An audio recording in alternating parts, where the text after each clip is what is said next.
ایران اور امریکہ کے درمیان گزشتہ جمعے کو عمان میں ہونے والے مذاکرات کے باوجود اچانک کشیدگی میں اضافہ ہو گیا ہے۔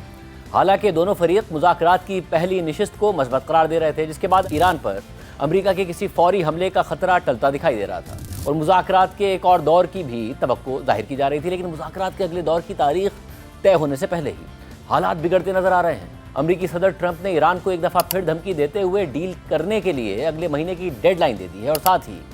وہ ایک اور امریکی بحری بیڑے کو مشرق وسطیٰ کی طرف روانہ کر رہے ہیں، جس کا مقصد ایران پر کسی بھی ممکنہ حملے کی صورت میں ایران کے قریب 2 ہفتے سے تعینات Abraham Lincoln aircraft carrier کی مدد کرنا ہے۔ اور خاص بات یہ ہے کہ U S S Gerald R Ford نامی یہ ایئر کرافٹ کیریئر دنیا کا سب سے بڑا بحری بیڑا ہے، جسے امریکا نے وینزویلا کے خلاف کارروائی کے دوران بھی استعمال کیا تھا، اور اسی کارروائی میں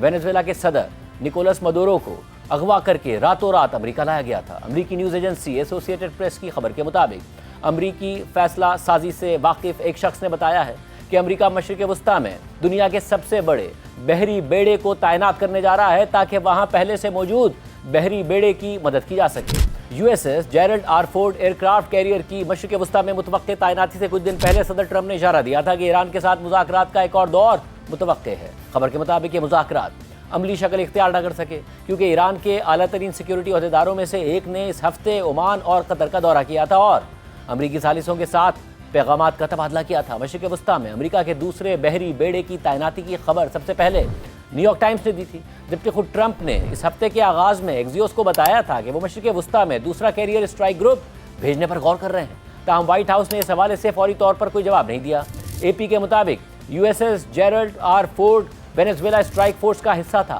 ٹرمپ نے اسے گزشتہ سال اکتوبر میں بحیرہ روم سے کریبین بھیجا تھا اور ٹرمپ انتظامیہ نے وہاں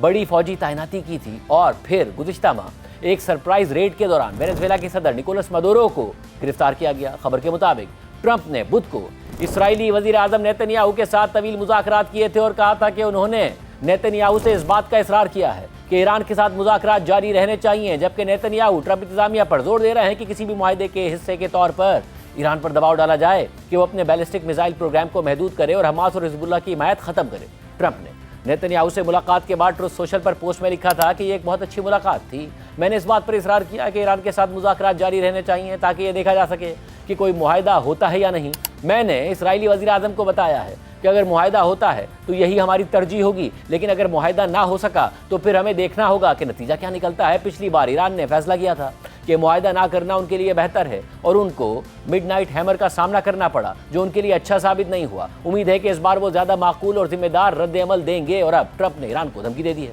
کہ ہمیں ہر صورت میں ڈیل کرنی پڑے گی ورنہ یہ بہت دردناک ہونے والا ہے۔ رپورٹر نے جب ٹرمپ سے پوچھا کہ کیا ڈیل کی کوئی ٹائم لائن ہے تو انہوں نے جواب دیا کہ میرے خیال میں اگلے مہینے ڈیل ہو سکتی ہے، انہیں بہت جلد راضی ہو جانا چاہیے۔ ایران کی طرف سے مذاکرات اور بیلسٹک پروگرام کے حوالے سے مطالبات پر رد عمل دیا جا رہا ہے۔ پرسوں ایران میں اسلامی انقلاب کی 47ویں سالگرہ منائی گئی تھی، تو ایک تقریب سے خطاب کرتے ہوئے ایرانی سپریم لیڈر آیت اللہ خامنہئی کے مشیر علی شمخانی نے کہا تھا کہ ایران کے میزائل پروگرام پر بالکل بھی مذاکرات نہیں کیے جائیں گے، یہ نان نیگوشیبل ہے۔ حالیہ ایک انٹرویو میں وزیر خارجہ عباس عراقچی نے بھی یہی بات کی تھی۔ ساتھ ہی عباس عراقچی نے کل اپنے ایک بیان میں لکھا کہ اسلامی انقلاب کے بعد کی دہائیوں میں اور خاص طور پر گزشتہ 12 مہینوں میں بہت کچھ ہو چکا ہے۔ صرف پچھلے 1 سال کے دوران ہمارے عوام کو 2 جوہری ہتھیار رکھنے والی ریاستوں کی جانب سے غیر معمولی حملے اور پھر ایک بڑے دہشت گردانہ آپریشن کا سامنا کرنا پڑا، مگر اسلامی جمہوریہ ایران مضبوطی سے قائم رہا۔ عباس عراقچی کے بیان کے مطابق میں امید کرتا ہوں کہ آنے والا سال امن اور سکون کا سال ہوگا، جس میں جنگ پر ڈائیلاگ غالب آئے گا۔ ہماری ترجیح سفارتکاری ہے۔ ایران کے پرامن